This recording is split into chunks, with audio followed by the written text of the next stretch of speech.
Video பார்க்குற எல்லாருக்கும் வணக்கம். இது உங்கள் ரெஸ்லிங் கிங் தமிழ். நான் உங்கள் ரகுமான். எனக்கு நல்லாவே தெரியும் இந்த வாரம் மண்டே நைட்டா அப்படிங்கிறது ஒரு எப்பிக்கான வீக்காக இருக்கும்னு. நினச்ச மாதிரியே எப்பிக்கான வீக்காக இருந்தது. நிறைய முக்கியமான செகமெண்ட்லாம் நடந்தது. சரி வாங்க இன்றைக்கி நாள் என்ன நடந்தது அப்படின்றத பற்றி பார்க்கலாம். மறக்காமல் சேனலுக்கு ஃபஸ்ட் டைம் வந்து உங்கள் சப்ஸ்கிரைப் பண்ணிக்கோங்க. பெல் ஐக்கானை கிளிக் பண்ண முடியுமா தருமபுரி ரெஸ்லிங் செய்யலை தமிழ் மொழியில் தெரிஞ்சுக்கோங்க. முதலாவதாக ஓப்பனிங் ஷோலேயே பார்த்தீங்கன்னா பிரான் பிரேக்கர் வந்துட்டார். பிரான் பிரேக்கரை யாரோ ஒருத்தர் ராயல் ரம்பரை மர்மமாக அட்டாக் பண்ணாங்க. அது யாருன்னு தெரில. ஆனால் இவருக்கு கோவம் யார் மேலே தெரியுமா? Raw general manager Adam Pearce மேலே. அவன் தான் எவனையோ மாஸ்க் போட வச்சு தன்னை எலிமினேட் பண்ண வச்சுட்டான். எனக்கு இந்த இடத்துல பதில் தெரிஞ்சாகணும் அப்படின்னு சொல்லிட்டு கோவமாக சொல்கிறாரு.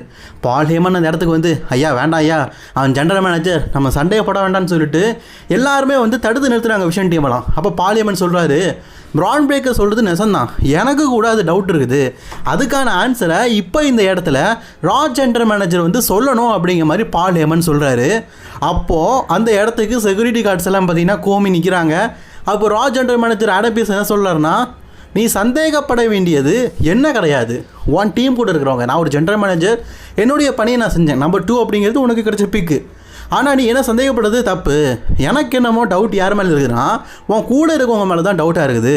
மேபி அது பால் ஹேமன் பண்ண ஆளாக இருக்கலாம், அல்லது வந்து ஆஸ்டின் தியரியாக இருக்கலாம், நீ அவங்கள்ட்ட கேளு அப்படிங்கிற மாதிரி சொல்கிறாரு. ஆனால் பிரேக்கர் சொல்கிறார், எனக்கு என் டீம் மெம்பர் மேலெலாம் டவுட் இல்லை, டவுட்டுங்கிறது உன் மேலே தான் அப்படிங்கிற மாதிரி கோவப்படுறாரு.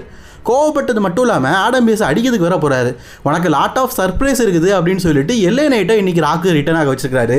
எல்ஏ நைட்டு பார்த்தீங்கன்னா டேரக்டாக ரிட்டர்ன் ஆக வைக்காமல் அப்படியே ஆடியன்ஸ் சைடோடு வந்து லோகன் பாலோடைய முதுகலையும் ஆஸ்டின் தியரியோடைய முதுகலையும் ஒரு போடு போட்டுட்டு போயிருக்கிறாரு.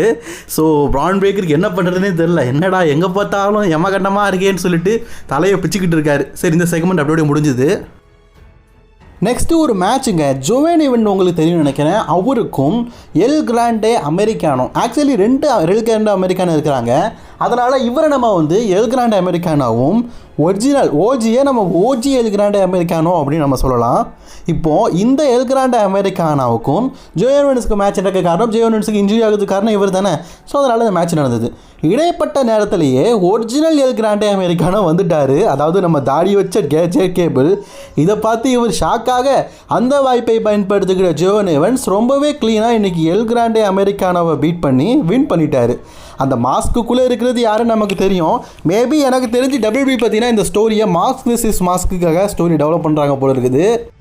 அடுத்தது main event J Uso and Jimmy Uso இந்த வாரம் ராக் வந்துட்டார். காரணம் உங்களுக்கு தான் தெரியுமே, நான் ஆல்ரெடி நம்ம வீடியோவில் நிறைய இதில் சொல்லியிருக்கிறேன். ஜிம்மி ஊசோவுடைய ஒய்ஃப் வந்து ப்ரெக்னெண்ட்டாக இருக்காங்க. எப்போ வேணாலும் டெலிவரி ஏற்படலாம். அதனால் இன்டர்நேஷ்னல் ஷோக்கு வரல. ஆனால் இன்றைக்கி அமெரிக்காவில் தான் ஷோ நடந்திருக்குது. அதனால் பார்த்தீங்கன்னா இன்றைக்கி வந்திருக்கிறாரு. வந்தது மட்டும் இல்லாமல் நெக்ஸ்ட் வீக் வந்து நாங்கள் டாக் டீம் டைட்டிலில் டிஃபெண்ட் பண்ண போகிறோம். ஸோ அதுக்கு நாங்கள் ரெடியாக இருக்கிறோம். ஸோ மீண்டும் வந்து ஈட் மினியா வந்துருச்சு.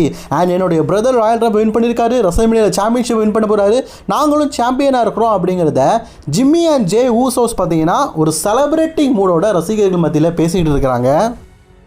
அதுக்கு அடுத்தது நம்ம ஏஜே ஸ்டீல் வராருங்க. அட ஏஜே ஸ்டீல் தான் வந்திருக்காரான்னு பார்த்தா இல்லை, நம்ம குந்தர் ஏஜே ஸ்டீலை கலாய்க்கும் வண்ணத்தில் அவருடைய இன்ட்ரோலேயே வந்து நிற்கிறாரு.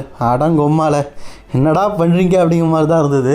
ஸோ ரிங் சேனலில் குந்தர் என்ன சொல்கிறாருன்னா, நான் ஆல்ரெடி கோல்டுபர்க்கோட கெரியரை முடிச்சுட்டேன், 2வது சீனாவோட கெரியரையும் முடிச்சுட்டேன், இப்போது ஸ்டைலோடைய கெரியரையும் முடிச்சுட்டேன், ஃபினாமலோடைய கெரியரையும் நான் முடிச்சுட்டேன், இதுக்கப்புறமா யார் பாக்கி இருக்கிறீங்க, யார் என் கூட மோதுறதுக்கு ரெடியாக இருக்கிறீங்க அப்படிங்கிற மாதிரி குந்தர் பற்றி பேசிக்கிட்டு இருக்கும்போதே ஏஜே ஸ்டைலோடைய முன்னாள் டாக் டீம் பார்ட்னர் டிராகன்லி வந்துட்டார். நீ ஏஜியை பற்றி தப்பாக பேசுகிற, அவனுடைய இன்ட்ரோவில் வந்து கலாய்க்கிறேன்னு சொல்லிட்டு கடுப்பாக்கி குந்தர் அட்டாக் பண்ணுறாரு. ஐயா டிராகன்லி, நீங்கள் யார் கூட மோதுறீங்கன்னு கொஞ்சம் அவஸ்தை வேண்டாமா?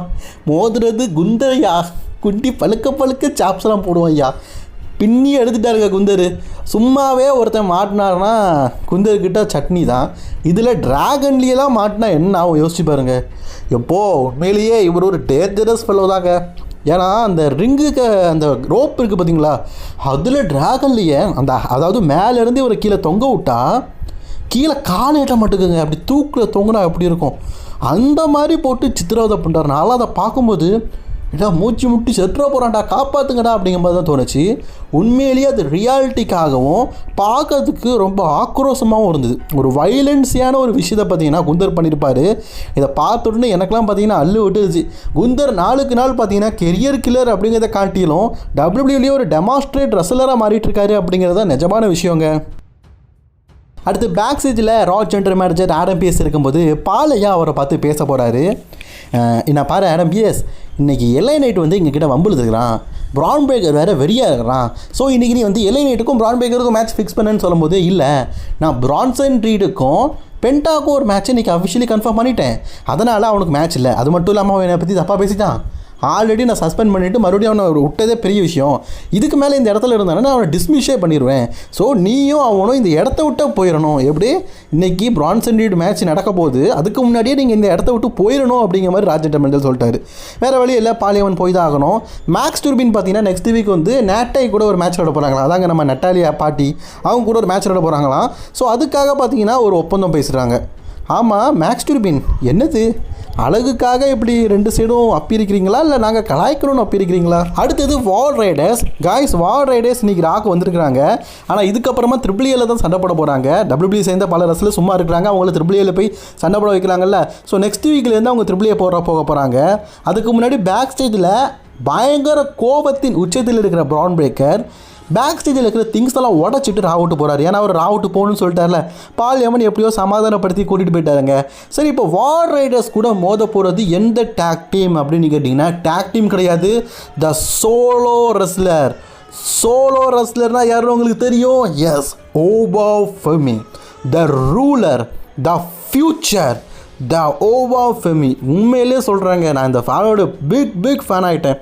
இந்த நடந்து வர்ற ஸ்டைல் இருக்குதே பா வேறு லெவல். அதுலேயும் கழுத்தில் ஒரு பெரிய பெரிய கொட்டைகள்லாம் போட்டுட்டு நைஜீரியன் ஜெயண்ட்டுனா உண்மையிலேயே நைஜீரியன் ஜெயண்ட்டு தாங்க. இவருக்கு தான் அந்த நைஜீரியன் ஜெயண்ட் அப்படிங்கிற பேரே கரெக்டாக இருக்கும். ஓமாஸ்க்கெல்லாம் கிடையாது. அந்த நடந்து வர்ற ஸ்டைலு, அதுலேயும் பிராக் லெஸ்னருடைய எஃப்ஐயை 2ஆக பிறக்கி F10 ஃபினிஷராக போடுறாரு. அதாவது பிராக் லெஸ்னர் எஃப்ஐக்கு ஒரு ரசலரை தூக்கி போடுவார்னா இவர் அதுக்கும் மேலே தூக்கி போடுறதுனால அதை F10 அப்படின்னு வச்சுருக்காரு. உண்மையிலேயே வேறு லெவல்ப்பா. ஏன்னா பிரான் பிரேக்கர் மற்றவங்கெல்லாம் ஸ்பீரை காப்பி பண்ணி அவங்களுக்குன்னு ஒரு அடையாளத்தை ஆல்ரெடி இருந்ததை தான் உருவாக்குறாங்க. ஆனால் இவர் புதுசாக ஒரு அடையாளத்தை உருவாக்குறல, உண்மையிலே வேறு லெவல். ஓபா ஃபெமி கொஞ்சம் வயிற்ற குறைச்சா நல்லாயிருக்கும், அது மட்டும்தான். இது வயர்லாம் நல்லா தான் இருக்குது, இன்னும் கொஞ்சம் பழனி படிக்கட்டு மாதிரி ஆக்குனா உண்மையிலேயே நைஜீரியன் ஜெயிண்ட் மாதிரி இருப்பார். இது என்னுடைய கருத்து மகளே. அதுக்கப்புறமா பார்த்தீங்கன்னா ஃபின் பேலர் ஒரு ப்ரொமோ ஸ்பீச் கொடுக்குறாரு. அதாவது ஃபின் பேலர் பார்த்தீங்கன்னா தன்னுடைய லாட் ஆஃப் கெரியர், அதாவது வாழ்க்கையில் பல விஷயங்களை இழந்துட்டார்.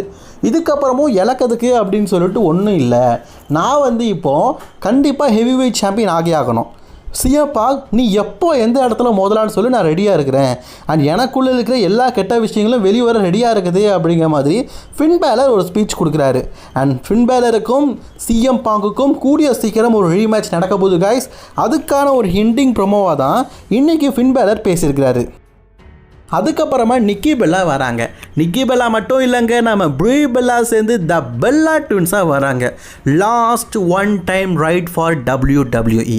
எஸ், இதுக்கப்புறமா அவங்க ரைட் பண்ணுவாங்களா அப்படிங்கிறது எனக்கு தெரில. நிக்கி பெல்லா இப்போ என்ன சொல்கிறாங்கன்னா, நாங்கள் 2 பேரும் பல வருடத்துக்கு அப்புறமா ஒன்று சேர்ந்துட்டோம். இதுக்கப்புறமா எங்களுடைய கோல் எதை நோக்கி போக போகுதுன்னா ரெஸ்ல்மேனியா.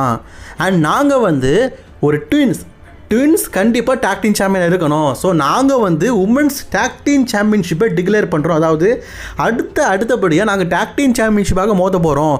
நாங்கள் தான் அடுத்த டாக் டீம் சாம்பியன்ஷிப்பான கண்டென்டர் அப்படிங்கிற மாதிரி நிக்கி அண்ட் ப்ரீ பெல்லா சொல்கிறாங்க. கூடிய சீக்கிரம் நம்ம ரியோ ஸ்கேன்னு வருது பாருங்களேன். ரியோக்கு அகேன்ஸ்டாக பார்த்தீங்கன்னா இவங்க 2 பேரும் மோதுறதுக்கு வாய்ப்பு இருக்குது. பேக் ஸ்டேஜில் ஆல்ஃபா காமெடியாக காட்டுறாங்க. இந்த பெருசு யாருன்னு தெரிலங்க, அவர் வந்து இவங்கள்ட்ட பேசிகிட்டு இருக்காங்க. அதாவது நெக்ஸ்ட் வீக் பார்த்தீங்கன்னா ஆல்ஃபா அகாடமிக்கே ஒரு பெரிய கோலம். ஏன்னா ஓட்டிஸ் மற்றும் Akira தோசாவா WWE world talk team சாம்பியன்ஷிப்பாக மோதுறாங்க. அதில் நீங்கள் கண்டிப்பாக வெற்றி பெறணும் அப்படிங்கிற மாதிரி சொல்கிறாரு. அதே மாதிரி மேக்ஸ் டூர்பி பார்த்தீங்கன்னா நெட்டாலியா கூட போடுறாங்க. ஸோ அதுலேயும் நீங்கள் வெற்றி பெறணும் அப்படிங்கிற மாதிரி சொல்கிறாங்க. ஸோ நெக்ஸ்ட் வீக் பார்த்தீங்கன்னா ஆல்ஃபா அகாடமிக்கு ஒரு மிகப்பெரிய கோல் இருக்குது, அதில் நீங்கள் கண்டிப்பாக வெற்றி பெறணும் அப்படிங்கிற மாதிரி சொல்கிறாரு. ஆனால் பையன் யாருன்னு தான் தெரில. அண்ட் அதுக்கு அடுத்தபடியாக பெண்டாவுடைய நேரம் guys. Yes, Penta his here. Already நம்ம சேனலில் சொல்லிட்டேன், பேக் ஸ்டேஜில் பார்த்தீங்கன்னா பெண்டாக்கும் பிரான்சன் ரீடுக்கு தான் ஒரு மேட்ச் இருக்குதுன்னு WWE அஃபிஷியலாக கன்ஃபார்ம் பண்ணியிருக்காங்கன்னு. அதுதான் நடக்க போகுது. சரி, இந்த மேட்சை பொறுத்த விட எப்படி இருக்குதுன்னா, நம்ம மேட்ச் சண்டை போட்டதுலேயே சொல்ல போகிறோம் என்ன நடந்தது அப்படிங்கிறத பற்றி தான். ஃபிஷன் டீம் என்னதான் முயற்சி பண்ணாலும் இந்த மேட்ச்சில் பிரான்சன் ரீட் வெற்றி பெறதை காப்பாற்ற முடியல. ஏன்னா ஒரு கட்டத்தில் எல்ஏ நைட் வந்துட்டாருங்க. எல்ஏ நைட் வந்து பிரான்சன் ரீடுக்கு அவரோட ஃபினிஷரை போட்டு போயிட்டாரு. ரெஃப்ரி 1 2 3ன்னு சொல்லிட்டு எண்ணிக்கிட்டு இருக்காரு. ஒரு 8வது இதில் எழுந்துட்டாரு. எழுந்து மெதுவாக அப்படி போகலான்னு பார்த்தா அதுக்குள்ளே பார்த்தீங்கன்னா ரெஃப்ரி 10 கவுண்ட் எண்ணிட்டாரு. கவுண்ட் டவுன் அடிப்படையில், அதாவது பிரான்சன் ரீடால் ரிங்குக்கு உள்ளே வர முடியலை.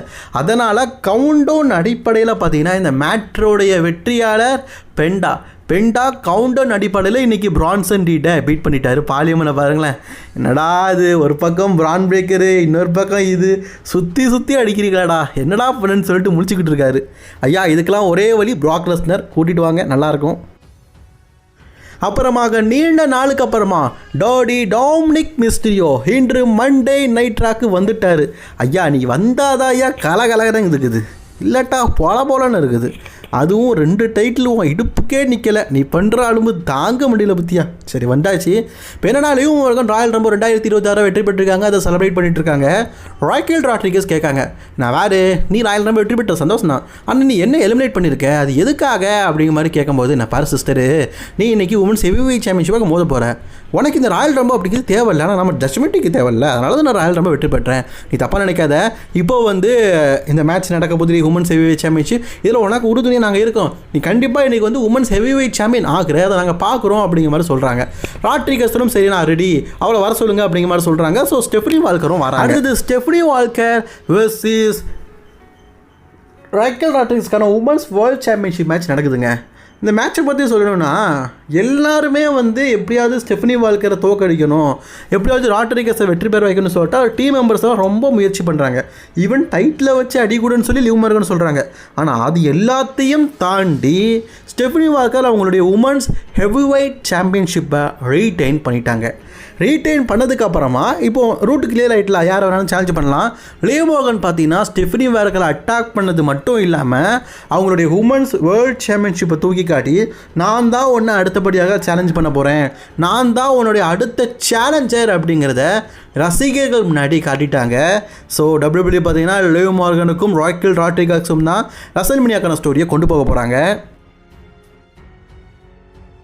And main event of the show Roman ரெயின்ஸோடைய நேரம். ரோமன் ரெயின்ஸ் பேசினது அதெல்லாம் பற்றி நம்ம ரெஸ்லிங் கிங் 2ல் ஒரு வீடியோவை போட்டுருக்குறோம். நான் எண்ட் ஸ்க்ரீனில் உங்களுக்கு அதை கொடுக்குறேன். ஆக்சுவலி ஏன் அப்படி சொல்கிறேன்னா, அது ஒரு லென்த்தான விஷயங்க. நான் அதை கூட ஷார்ட்டாக எடுத்து ஒரு 13 நிமிடமாக பார்த்தீங்கன்னா நம்ம ரெஸ்லிங் கிங் தமிழில் பேசியிருக்கிறேன். இப்போ அந்த 13 மினிட் இந்த வீடியோ சேர்த்தா எவ்வளோ லென்த் ஆயிரும்.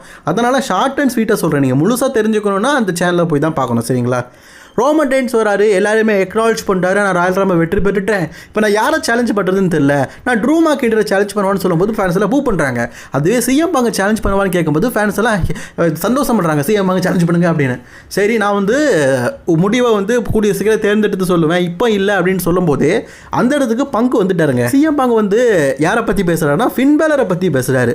ஃபேன், நீ வந்து என்ன சேலஞ்ச் பண்ணியிருக்கிற, எப்போ வேணாலும் எந்த இடத்துலனாலும் மோதலாம் அப்படிங்கிற மாதிரி பேசியிருக்கும் போது ரோமன் கேட்காரு, எப்போ நான் ராயல் ரம்பை வின்னர், இது என்னுடைய ஷோ, நீ எதுக்கு தேவையில்லாமல் வந்து தேவையில்லாதெல்லாம் பேசிகிட்டு இருக்கு, அதுவும் ஃபின் பேலரை பற்றி பேசிகிட்டு இருக்கு, இந்த இடத்த விட்டு போன்னு சொல்லும்போது பங்க் ஒரு வார்த்தை கேட்காரு. அதாவது இந்த ரா பிராண்டோடைய பெரிய டைட்டில்னா அது வேர்ல்டு ஹெவிவெயிட் சாம்பியன்ஷிப், நான் தான் சாம்பியன், இது ஒன்றும் ஸ்மாக் டவுன் கிடையாதுப்பா, நீ யூனிவர்சல் சாம்பியன்ஷிப் வச்சுட்டு அகட்டத்துக்கலாம், இது ராவுடைய ப்ரீமியம் லீடர் நான் தான், நான் சொல்கிறத நீ கேட்டாகணும். அண்ட் ராயல் ரம்பில் நீ யாரை பிக் பண்ண போகிற, என்ன எவா ட்ரூ மேக்கின்டேரியான்னு சொல்லும்போது ஃபேன்ஸ் எல்லாம் பூ பண்ணுறாங்க, அப்போ என்ன தான் பிக் பண்ணணும் அப்படிங்கிற மாதிரி சொல்கிறார். ரோமன் சொல்கிறாரு, என்னோட முடிவை நான் தேர்ந்தெடுக்கலன்னு. அதுக்கு இவர் சொல்கிறார், நீ ஒரு பார்ட் டைமரு, நீ இன்றைக்கி போயிட்டேன்னா எப்போ வருவேன்னு தெரியாது, அதனால இன்றைக்கே பிக் பண்ணு அப்படிங்கிற மாதிரி சொல்லார். ஆக்சுவலி இதில் நிறைய விஷயங்கள் பேசினார், அதனால் நான் சொல்லணும்னா லென்த் வீடியோலாம் சொல்ல முடியும், நான் முக்கியமான வேர்ட்ஸை மட்டும் தான் சொல்கிறேன், சரிங்களா? அப்புறம் ரோமன் சொல்கிறாரு, நீ மட்டும் என்ன 10 வருஷம் வீட்டில் தான் இருந்தேன், சும்மா தானே இருந்தேன், நீ ஒரு பார்ட் டைமாக தான் சொல்கிறாரு. நான் 10 வருஷம் சும்மா இல்லையாப்பா, நான் 10 வருஷம் நீங்களாம் என்ன பண்ணுறீங்க அப்படின்னு தான் பார்த்துட்டு தான் இருந்தேன். அதே மாதிரி ரோமன் சொல்கிறாரு, நீ வந்து என்ன பார்ட் டைம்னு சொல்கிறேன், என்னுடைய கண்டிஷனை பற்றி உனக்கே தெரியும், நீ கூட பல விஷயங்களில் பல ஷோஸில் வந்து ரோமன் ரெயின்ஸ் ஆடுறது கஷ்டம், அவன் ஒன்று கெரியரையே ஒரு தொலைச்சிக்கிட்டு இப்போ மீண்டும் விளையாடிக்கிட்டு இருக்கான் அப்படிங்கிற மாதிரி என்னை பெருமையாக பேசினேன், இப்போ இப்படி பேசுகிறேன் அப்படிங்கிற மாதிரி பேசுகிறாரு. அதுக்கு சிஎம் பாங்க் சொல்கிறாரு, நீ வந்து ட்ரூ மேக்கின்டரை சேலஞ்ச் பண்ணு, அதுதான் பெட்டர், ஏன்னா அப்போ தான் அவன் குடும்பத்தில் இருக்க யாரையாவது வச்சு ஹெல்ப் பண்ணி வின் பண்ண விட முடியும். ரசல்மேனியா அப்படி தான் ஓகே வின் பண்ணார். அதே மாதிரி ட்ரூ மக்கிண்டர் கூட WWE சாம்பியன்ஷிப்பாக கிளாஸின் பேரிஸில் போது அப்படி தானே பண்ணார் சோலோ சிக்கா வச்சு. அதெல்லாம் மென்ஷன் பண்ணி சொல்கிறார், என் ஃபேமிலியை பற்றி தப்பாக பேசாத, நீ இந்த WWEக்கு வரதுக்கு காரணமே என் ஃபேமிலி தான், என் ஃபேமிலி இல்லாட்டா நீ இந்த ரெஸ்லிங் கம்பெனிக்கே வந்திருக்க மாட்டேன் அப்படிங்கிற மாதிரி ரோமன் பங்கை பார்த்து பேசுகிறாரு. சரி, ரொம்ப 2 பேரும் பேசிட்டாங்கல்ல. ஃபைனலி ரோமன் சொல்லிட்டார், நீ ஒரு தப்பான முடிவு எடுத்துட்ட, நான் இந்த இடத்துல ஒரு முக்கியமான அனௌன்ஸ்மெண்ட்டை சொல்கிறேன், நான் ராயல் ரம்பை வெற்றி பெற்றிருக்கேன், ரசல்மேனியாவில் ஒன்றை தான் சேலஞ்ச் பண்ணுறேன், வேர்ல்டு ஹெவி சாம்பியன்ஷிப் ரசல்மேனியா நடக்க போகுது அப்படிங்கிற மாதிரி ரோமன் ரெயின்ஸ் அஃபிஷியலி சேலஞ்ச் பண்ணிட்டாரு. ஸோ அஃபிஷியலி ரோமனுக்கும் சிஎம் பாங்குக்கும் ஒரு மேட்ச் நடக்க போதுங்க. சரி, இதை எத்தனை பேர் எதிர்பார்க்குறீங்க அப்படிங்கிறத கமெண்ட் பண்ணிக்கோங்க. அண்ட் இந்த வீடியோ பிடிச்சுன்னா லைக் ஷேர் கமெண்ட் பண்ணிக்கோங்க. தொடர்ந்து வீடியோ பார்க்க சப்ஸ்கிரைப் பண்ணிக்கோங்க. Bye friends.